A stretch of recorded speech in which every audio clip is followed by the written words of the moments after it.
Hello friends, welcome to my YouTube channel the web S education. So friends, आज के আমরা আবার একটা নতুন ক্লাস নিয়ে এসেছি টার্গেট আপার প্রাইমারি 2026। তো দেখো, আমরা যে সিরিজটা শুরু করেছিলাম তার আজকে পার্ট 2 অর্থাৎ চাইল্ড ডেভেলপমেন্ট পেডাগোজির যে বৃদ্ধি বিকাশ এবং যে পরিণমন, সেই চ্যাপ্টারটা থেকে আজ দ্বিতীয় নম্বর ক্লাস অর্থাৎ বৃদ্ধি বিকাশ এবং পরিণমনের পার্ট 2 ক্লাস। তো অনেকেই হয়তো প্লেলিস্টে খুঁজছো ভিডিওগুলো, কিন্তু আমি রিসেন্ট ভিডিও আপলোড বলে যে প্লেলিস্টটা রয়েছে সেখানে বর্তমানে কিন্তু আপলোড করা রয়েছে। আমি দেখি আজকে রাত্রের মধ্যে কিন্তু এটার প্লেলিস্ট আমি তোমাদের ক্রিয়েট করে দেবো এবং সেখানেই তোমরা এই ক্লাসগুলো পেয়ে যাবে। তো সকলকে বলবো যারা ভিডিওটা দেখছো শেষ পর্যন্ত দেখো, অনেক কিছু বোঝার আছে। এবং এই যে চ্যাপ্টারটা বা এই যে ক্লাসগুলো করাচ্ছি এগুলো আমি ডিটেলসভাবে এই জন্যই করাচ্ছি, কারণ যেহেতু এখন সময় রয়েছে এবং নিজেকে যদি নিজের নলেজ বুস্ট করার জন্য এবং পেডাগজিক্যাল পার্ট বা সাইকোলজির পার্টগুলো যদি একদম ভালোভাবে নিখুঁতভাবে যদি বোঝার আছে তো অবশ্যই ডিটেলস ক্লাসগুলোই দেখা আমি তো বলবো উপযুক্ত হবে। তো তাই যারা দেখছো অবশ্যই ভিডিওটি লাইক করো, শেষ পর্যন্ত দেখো, এবং যারা চ্যানেলে নতুন আছো অবশ্যই চ্যানেলটি সাবস্ক্রাইব করো এবং সাথে সাথে বলবো ভিডিওটা সকলকে শেয়ার করে দাও। আর ভিডিও ডেসক্রিপশন বক্সে টেলিগ্রাম চ্যানেলের লিঙ্ক দেওয়া থাকবে, সেখানে অবশ্যই তোমরা যুক্ত হয়ে যাবে, কারণ ওখানে এই যে ক্লাসগুলো করাচ্ছি তার পিডিএফ সম্পূর্ণ ফ্রি অফ কস্ট তোমরা পেয়ে যাবে। কোনো রকম পে করতে হবে না বা পেড ব্যাচ নয়, একদম ফ্রি অফ কস্ট বা সম্পূর্ণ বিনামূল্যে তোমরা এই ক্লাসগুলো পেয়ে যাবে। তো আজকে হচ্ছে দ্বিতীয় নম্বর ক্লাস অর্থাৎ চাইল্ড ডেভেলপমেন্ট পেডাগজির পার্ট 2 যে বৃদ্ধি বিকাশ এবং পরিণমন রয়েছে। এখানে বিকাশের যে বিভিন্ন স্তরগুলো রয়েছে সেগুলো জানবো। তারপরে সঞ্চালনমূলক বিকাশ কী, দৈহিক বিকাশ কী, দৈহিক বিকাশের বিভিন্ন পর্যায়, শিশুর ভাষার বিকাশ কিভাবে হয়, বা নোয়াম চমস্কি যে ভাষা বিকাশ সম্পর্কে যে মতবাদ, সেই মতবাদ সম্পর্কে ডিটেলস আলোচনা করব। এর আরেকটা আশা করছি ক্লাস হবে, কারণ বৃদ্ধি বিকাশ এবং পরিণমন এমন একটা চ্যাপ্টার যেটা খুবই ভাইটাল চ্যাপ্টার এবং এটা চ্যাপ্টারটা একটু বড়, এবং এগুলো যদি একটা ক্লাসে যদি শেষ করতে হয় তাহলে একটা ম্যারাথন ক্লাস হয়ে যাবে, যেটা তোমরা হয়তো বোরিং ফিল করবে দেখার জন্য। তাই ছোটো ছোটো পার্ট অনুযায়ী করাচ্ছি যাতে করে তোমাদের বুঝতেও সুবিধা হয় এবং নলেজের মধ্যে বিষয়গুলো থেকে যায়। তো ক্লাসগুলো দেখো, তারপরে কিন্তু পিডিএফগুলো ডাউনলোড করে পড়ার চেষ্টা করবে। টেলিগ্রাম চ্যানেল লিঙ্ক দেওয়া থাকবে এবং অফিসিয়াল ফেসবুক পেজ লিঙ্ক দেওয়া থাকবে, সেখান থেকেও কিন্তু আপডেটগুলো এই চ্যানেলের আপডেটগুলো বা ক্লাসের আপডেটগুলো পেয়ে যাবেন। তো চলো আজকে ক্লাসটা শুরু করা যাক। তো দেখো, এর আগে আমরা জেনেছি যে বৃদ্ধি বিকাশ পরিণমন বিষয়টা কি, বৃদ্ধির বৈশিষ্ট্য, বিকাশের বৈশিষ্ট্য, পরিণমনের বৈশিষ্ট্য বা একটার সাথে একটা কীভাবে রিলেটেড সেগুলো আমরা জেনেছি। তো আজকে আমরা যেটা জানবো সেটা হচ্ছে প্রথমত দৈহিক বিকাশ। তো দেখো, প্রত্যেকটা যে বিকাশ সেই বিকাশের মধ্যে আমরা কি জানি, একটা শিশুর জন্ম থেকে মৃত্যু পর্যন্ত যে বিভিন্ন স্তর রয়েছে তার মধ্যে কিছুগুলো স্তরের মধ্যে দিয়ে যেতে হয়, যার মধ্যে বাল্যকাল রয়েছে। তার মধ্যে আমরা আগেই জেনেছি যে early childhood, letter childhood, adolescence, এই জিনিসগুলো আমরা এক এক করে জেনেছি। তো আজকে যেটা রয়েছে দৈহিক বিকাশ, তার প্রথম যেটা রয়েছে পয়েন্টটা, সেটা হচ্ছে প্রথম বাল্যকাল। অর্থাৎ একটা শিশুর যে দৈহিক পরিকাঠামো হচ্ছে তার কোন বয়সে কীভাবে কতটা বৃদ্ধি পাচ্ছে, বিকাশ কিভাবে ঘটছে, সেগুলো আমরা এক এক করে জানবো। তো প্রথমত রয়েছে দেখো প্রথম বাল্যকাল, যার সময়সীমাটাও কিন্তু অনেক সময় আসে। আমি একটু চেঞ্জ করে নিচ্ছি। আচ্ছা ঠিক আছে, ব্ল্যাকে থাক, ঠিক আছে, রেড করছি, ঠিক আছে, ওকে, রেড করলে বুঝতে পারবে। তো প্রথমত হচ্ছে যে প্রথম বাল্যকাল, যেটা বয়সসীমা হচ্ছে 2 বছর থেকে 6 বছর। এখানে কোনো সময় ভ্যারি করে, হয়তো 2 বছর থেকে 7 বছর দেওয়া থাকে, কিন্তু ওটা কোনো ম্যাটার করে না। সাধারণত বয়সের থেকে এগুলো পড়ে থাকে যে প্রথম বাল্যকালে শিশুর দৈহিক বিকাশ কেমনভাবে দেখা যায়, কী কী বৈশিষ্ট্য পরিলক্ষিত হয়, এগুলো আমরা জানবো। তো দেখো, শৈশবকালের মতো এই স্তরে শারীরিক বিকাশ দ্রুত গতিতে ঘটে না। আমরা আগে জেনেছি যে শৈশবকালে যে হিসাবে শিশুর একটা শারীরিক বিকাশ ঘটে, ঠিক সেই হিসাবে বাল্যকালে বা তারপরে বয়ঃসন্ধিক্ষণের 2 বছর আগে কিছুটা ঘটে বিকাশ, তারপরে বয়ঃসন্ধিক্ষণের পর বয়ঃসন্ধিক্ষণ 2 বছর আগে কিছুটা কমে যায়, তারপরে আবার বয়ঃসন্ধিক্ষণের কিছুটা আগে মুহূর্তে আবার বেড়ে যায়। তো এগুলো ঘটে থাকে। তো শৈশবকালের মতো এই স্তরে শারীরিক বিকাশ তত দ্রুত ঘটে না। দৈহিক বৃদ্ধির মধ্যে সমতা পরিলক্ষিত হতে শুরু করে, অর্থাৎ যে দৈহিক যে একটা শিশুর বৃদ্ধি সেটা সমতা আস্তে আস্তে দেখা যায়। যেমন কি পায়ের দিকের বৃদ্ধি দ্রুত ঘটে, মোট যে উচ্চতার সেই উচ্চতার অর্ধেক হয়, এবং আস্তে আস্তে কী হয়, মাথার অংশের বৃদ্ধি ধীরে ধীরে ঘটে এবং মধ্য অংশের বৃদ্ধি মাঝারি ধরনের হয়। অর্থাৎ তার ব্রেনের বা মাথার বা পেশি বা পায়ের বা হাতের এই দৈর্ঘ্যগুলো আস্তে আস্তে কি বৃদ্ধি পায়। পেশি খুব দ্রুত বৃদ্ধি পায়, দীর্ঘ পেশিগুলি কি ক্ষুদ্র পেশি অপেক্ষা দ্রুত এবং সুষমভাবে বৃদ্ধি পায়। তবে তো একটা শিশু একটা মানে সুষমভাবে তার শরীরটা গঠিত হবে, সে ভালোভাবে তার স্কিল যে মোটর স্কিল বা চলন বিকাশ বা চলনমূলক যে দক্ষতাগুলো সেগুলো দেখা দিবে। তো প্রাক বাল্যকালে বিভিন্ন রকমের চলন দক্ষতা বা মোটর স্কিলগুলো তৈরি হয়ে যায়। যেমন মোটর স্কিলগুলো বলতে বোঝায় নিজের খাওয়া, পোশাক পরা, চুল আঁচড়ানো, খেলনা দিয়ে খেলা, পেন্সিলের ব্যবহার, লাফানো ইত্যাদি 5-6 বৎসরের শিশু করতে পারে। এগুলো কিন্তু মনে রাখবে যে নিজের খাওয়া দাওয়া, পোশাক পরা বা চুল আঁচড়ানো, খেলনা দিয়ে খেলা, পেন্সিলের ব্যবহার এগুলো কখন হয় না 5 থেকে 6 বছরের মধ্যে। এটা কিন্তু প্রথম বাল্যকালে কিন্তু দেখা যায়, যার বয়স সীমা আমরা জানি 2 থেকে 6 বছর।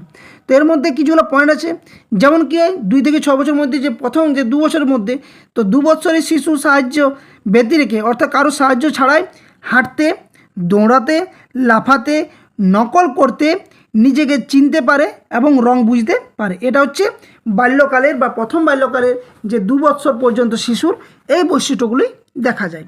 3 বছরে কী হয় না 3 বছরের শিশু স্কিপিং, হপিং, সাদৃশ্য এবং পার্থক্য পর্যবেক্ষণ করতে পারে। অর্থাৎ কী হয়, সে বুঝতে পারে বিভিন্ন বিষয়গুলোর পার্থক্য বুঝতে পারে, তার বৈশিষ্ট্যগুলো কি পর্যবেক্ষণ করতে পারে এবং তার দ্বারাই সে পার্থক্যগুলো নিরূপণ করে।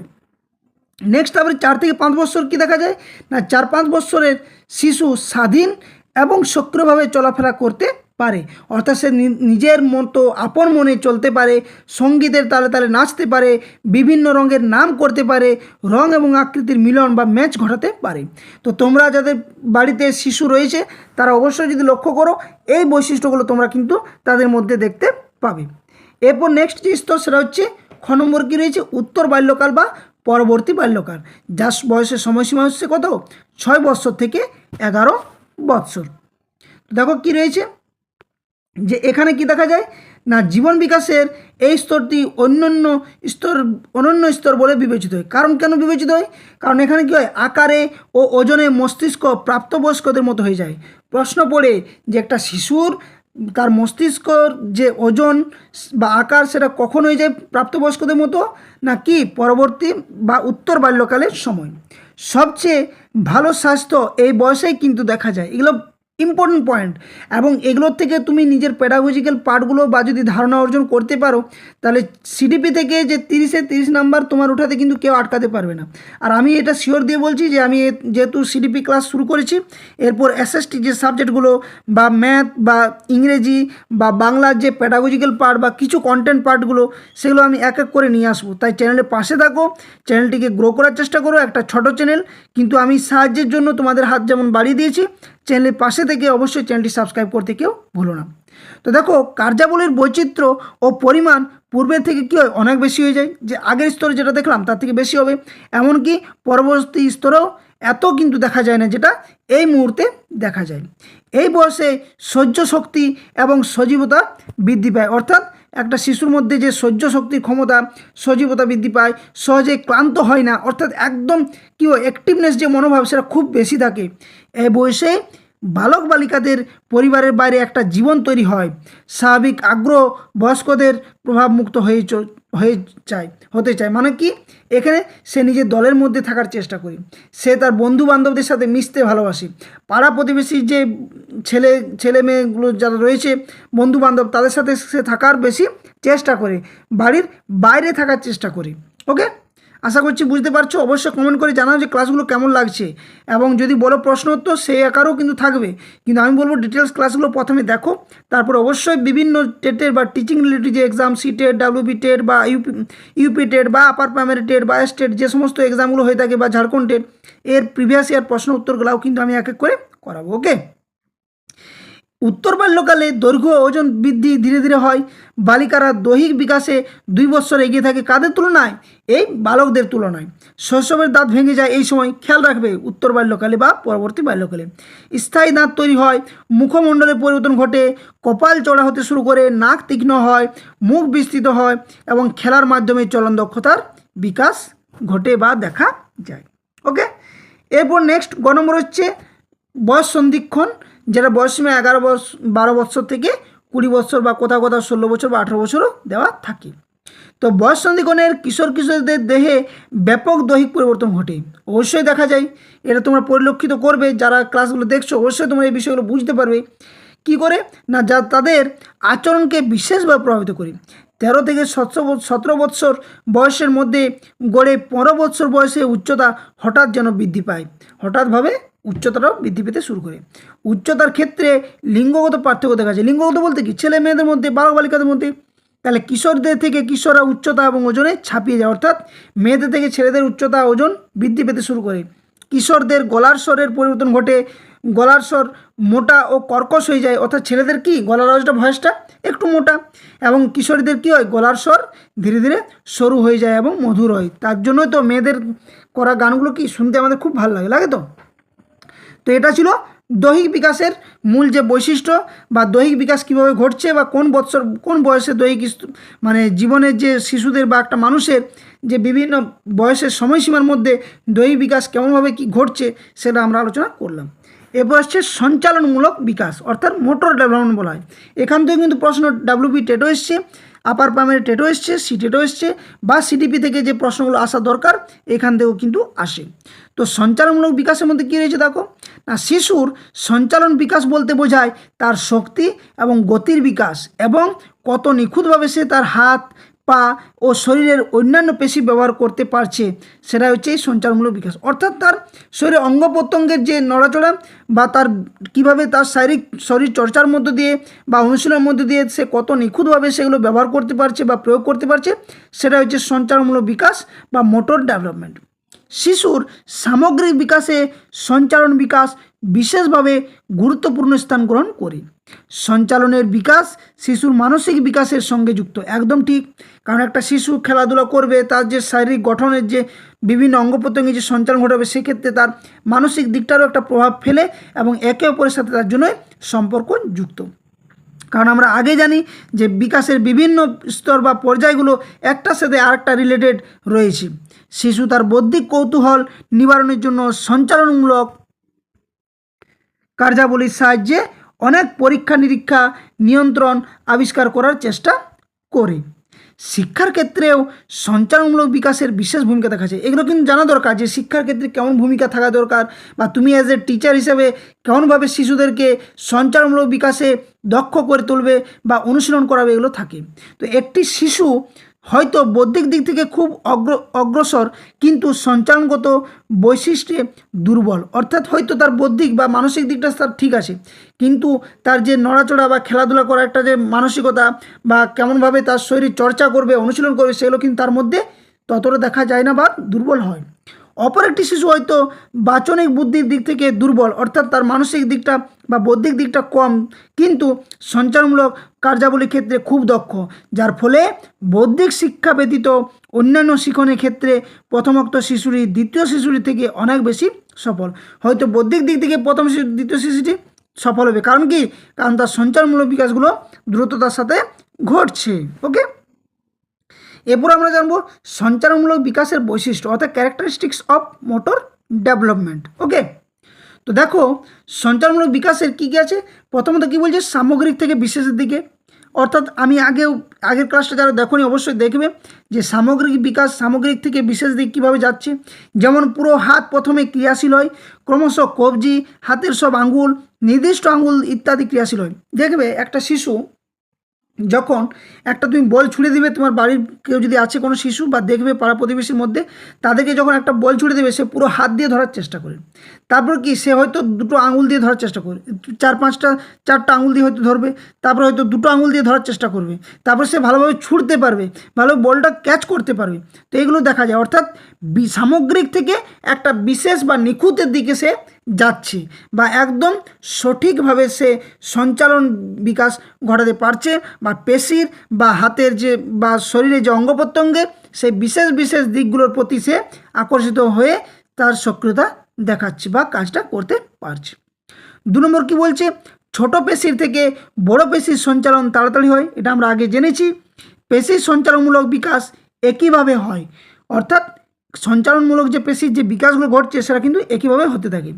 সঞ্চালনমূলক বিকাশ একইভাবে হয়, কখনো বেশি বা কম হয় না, এটা কিন্তু একদম কারেক্ট।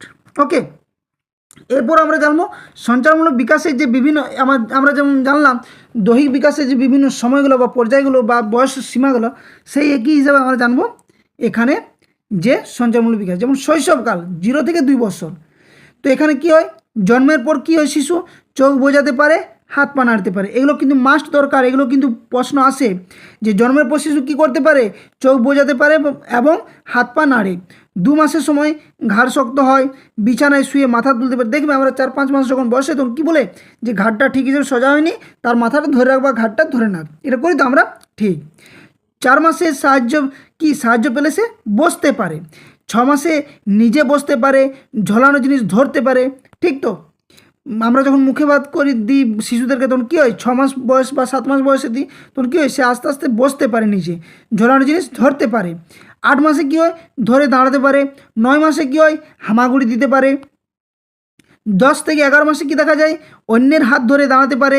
12 মাসে নিজে নিজে দাঁড়াতে চেষ্টা করে এবং 13 মাসের সময় ধরে ধরে সিঁড়ি দিয়ে উঠতে পারে। এগুলো, এই সিডিপি এমন একটা চ্যাপ্টার, তোমাদের বাড়িতে যদি কোনো শিশু বাচ্চা থাকে তাহলে কিন্তু তোমরা অবশ্যই এই বিষয়গুলো লক্ষ্য করতে পারবে এবং এটার দ্বারা কিন্তু তোমাদের নিজের আয়ত্তের মধ্যেও বিষয়গুলো আসবে। ওকে, এবার দেখো তারপরে নেক্সট দেখো কি রয়েছে। তারপরে 14 মাসে কি দেখা যায় না, 14 মাস বয়সের শিশু কী হয়, নিজে দাঁড়াতে পারে এবং হাঁটার চেষ্টা করে। 18 মাসে কী হয়, দৌড়োয়, কোনো কিছু টানতে বা ধাক্কা দিতে পারে, আস্তে আস্তে নিজে সিঁড়ি দিয়ে ওঠানামা করতে পারে, এগুলো কিন্তু দেখা যায়।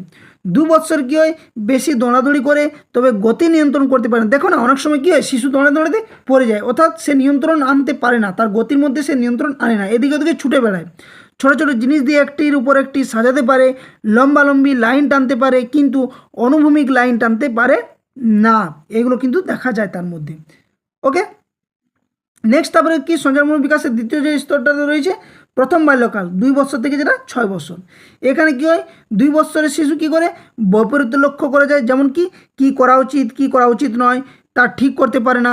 বিকল্প থাকলে কোনটা হবে, ঠিক আছে, কোনটা গ্রহণ করবে বা তা বুঝে উঠতে পারে না। শিশুর শারীরিক ব্যাপারে অস্থিরতা দেখা যায়, অর্থাৎ কী করবে কি না, তার মধ্যে একটা অনেক তার মধ্যে একটা অন্যরকম মনের মধ্যে একটা অনুভূতি প্রকাশ পেতে শুরু করে। 3 বছর কী হয়, জেদি মনোভাব দেখা যায়, অনেক জিদ হয়, এটা তো আমরা জানি, জেদটা বেশি দেখা যায়। হাঁটার সময় ভারসাম্য রক্ষা করতে হাত দুটো ছড়িয়ে রাখতে হয় না, বড়দের মতো হাত দুলিয়ে হাঁটে, হাঁটার গতি পুরোপুরি নিয়ন্ত্রণে এসে যায়, উলম্ব অনুভূমিক রেখা দিয়ে কাজ করতে পারে, যোগ বা বিয়োগ আঁকতে পারে, এগুলো কিন্তু সেই মুহূর্তে তার মধ্যে দেখা দিচ্ছে।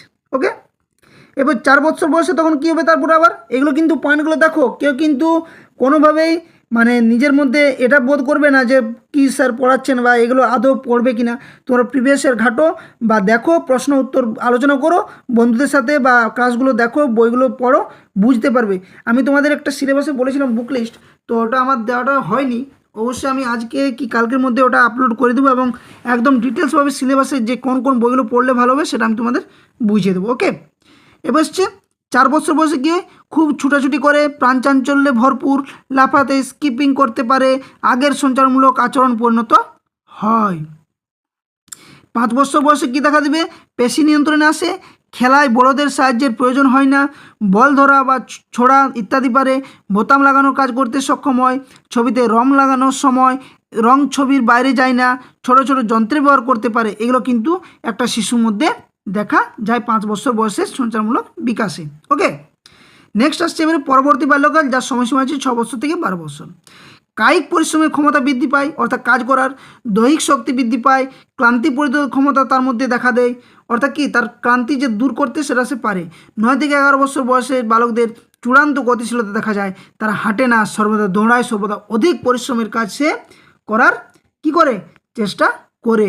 দেহের প্রতিটি অঙ্গ এবং পেশির উপর সম্পূর্ণ নিয়ন্ত্রণ ক্ষমতা দেখা যায়। এরপর সে বয়স সন্ধিক্ষণ, যার বয়স সীমা হচ্ছে 12 বছর থেকে 20 বছর। তো মনোবিদ অ্যাসপেন্সেট কি এমন নাম, এগুলো কিন্তু মনোবিদের নামগুলো মনে রাখা মুশকিল। তো এই বয়সে বালক বালিকাদের শারীরিক কার্যাবলীর উপর গবেষণা করেন।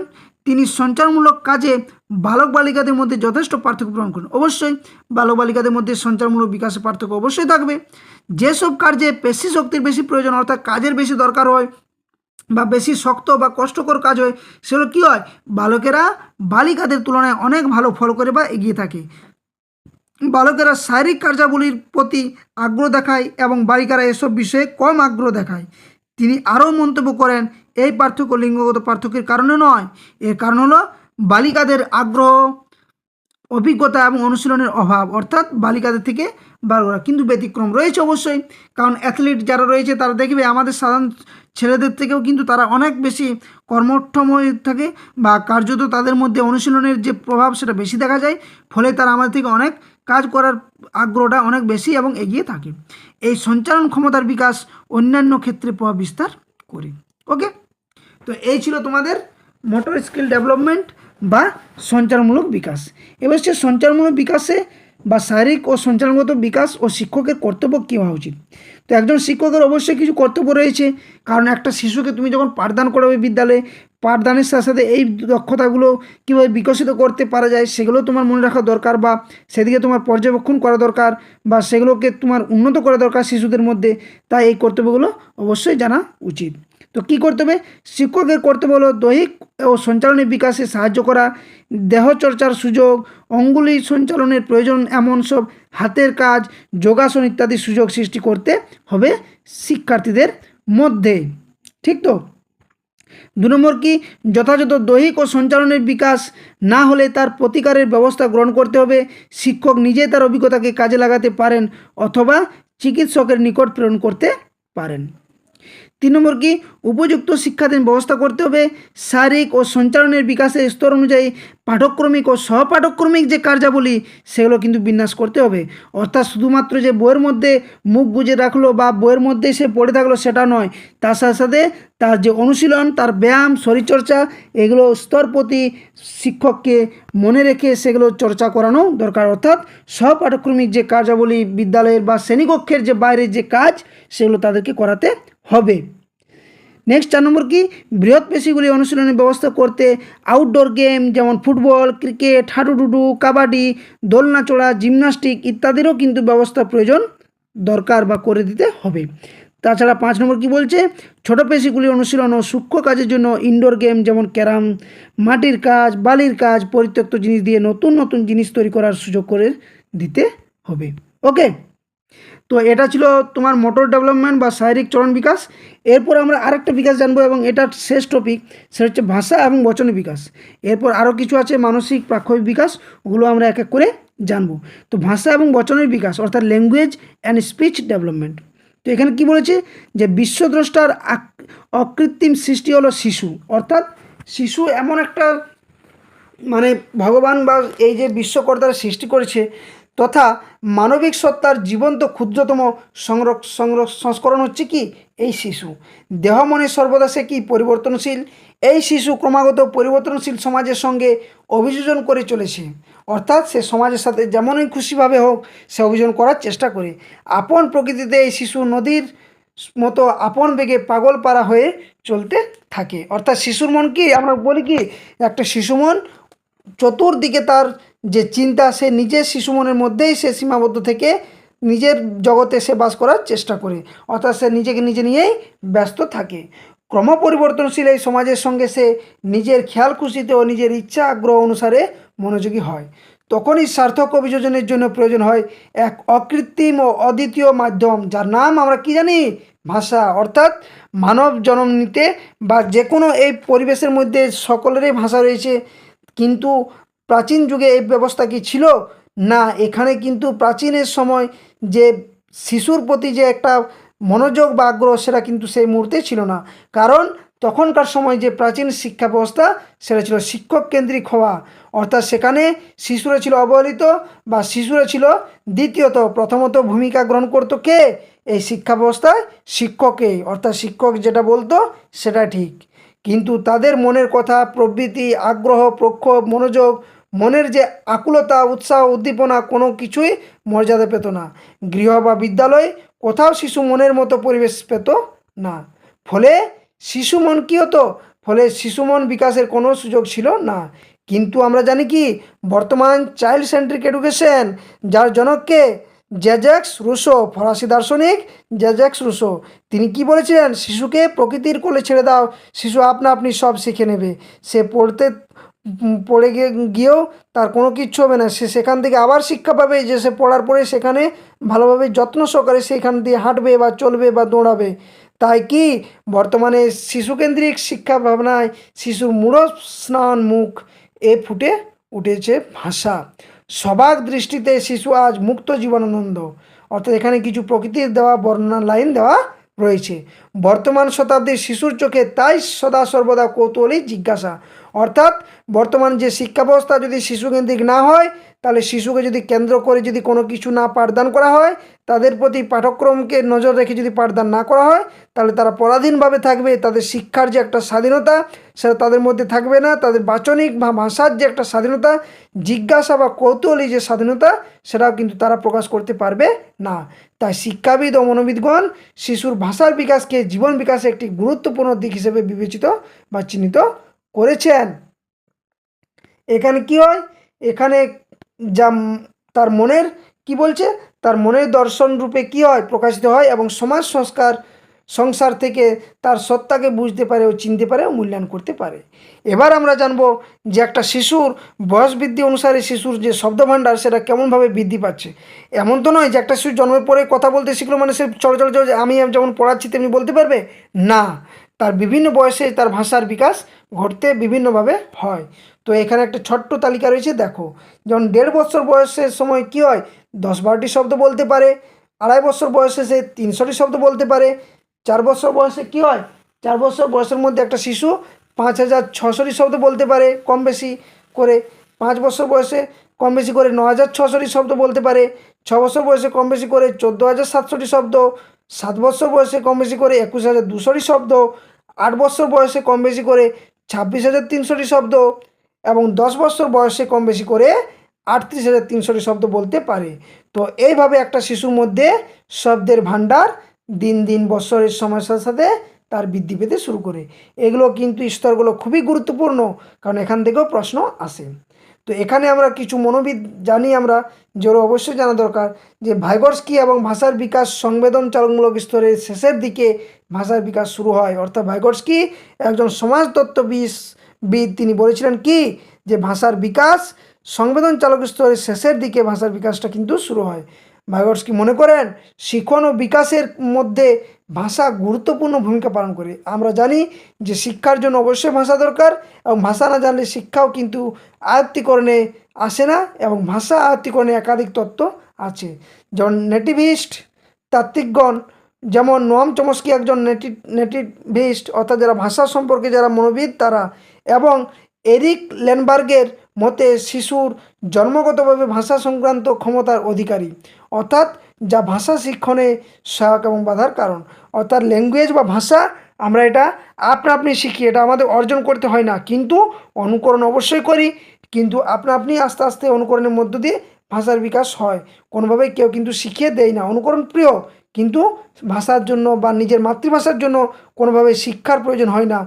আপনি একটা শিশু শিখতে পারে তার পরিবেশের কাছ থেকে, তার পরিবারের কাছ থেকে, তার পরিবারের বড়দের কাছ থেকে। শিশুরা অনেক ক্ষেত্রে বয়স্কদের অনুকরণ করে। সমাজ শিক্ষণে তাত্ত্বিকগণের মতে, যেমন ভাইগর্স্কি, পর্যবেক্ষণ এবং অনুকরণের মাধ্যমে শিশুর ভাষার বিকাশ বা ভাষা শিক্ষণ ঘটে। ভাষাতত্ত্ববিদগণ এক্ষেত্রে ভিন্ন মত পোষণ করলেও বিকাশের ক্ষেত্রে ভাষা যে গুরুত্বপূর্ণ ভূমিকা পালন করে সে ব্যাপারে বিতর্কে কোনো অবকাশ নেই। অর্থাৎ বলা যায় যে বিদ্যালয়ে বা অন্য কোনো প্রথাগত সংস্থায় শিক্ষণ না হলেও এটা কিন্তু কি হয়, এটা পরীক্ষণ ইত্যাদির দ্বারাও ভাষাগত ক্ষমতা সব সময় শিক্ষণে সাহায্য করে। অর্থাৎ ভাষাগত দিক থেকেও সে দক্ষতা অর্জন করতে পারে। শিশুরা অনেক সময় নিজেরাই সমস্যা সমাধান করতে পারে, কিন্তু তারা যদি জোন অফ প্রক্সিমাল ডেভেলপমেন্ট, এইসব পয়েন্টগুলো আমি পরে জানাচ্ছি বা পরে অবশ্যই ক্লাসে জানাবো, তো অবশ্যই ক্লাসের পাশে থাকো। জন অফ প্রক্সিমাল ডেভেলপমেন্টে পৌঁছাতে চায় সেক্ষেত্রে তাদের ভাষা ও শব্দ ভাণ্ডার বুঝতে হবে। তো এটা ছিল আজকে তোমাদের ক্লাস নাম্বার 2 নম্বর ক্লাস বলো, বা চাইল্ড ডেভেলপমেন্ট অ্যান্ড প্যাডাগজির যে বিকাশ এবং বৃদ্ধি ও পরিণমনের যে বিভিন্ন স্তর, সেই স্তরের আজ part 2 class. Upper primary TET বলো বা প্রাইমারি টেট বলো বা সিটেট বলো, যে কোনো আগামী বা আপকামিং টেটের জন্য খুবই গুরুত্বপূর্ণ, বা টিচিং রিলেটেড এক্সামের জন্য যেখানে সিডিপি এবং প্যাডাগজির যে প্রশ্ন আসে সেখানে অবশ্যই এগুলো দেখতে পাবে। তাই ক্লাসগুলো শেষ পর্যন্ত সকলে দেখার চেষ্টা করো।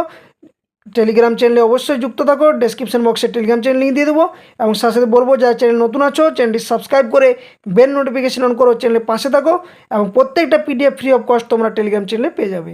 তো আশা করছি ভিডিওটি ভালো লাগলে অবশ্যই লাইক ও বন্ধুর সাথে শেয়ার করো। ধন্যবাদ। জয় হিন্দ।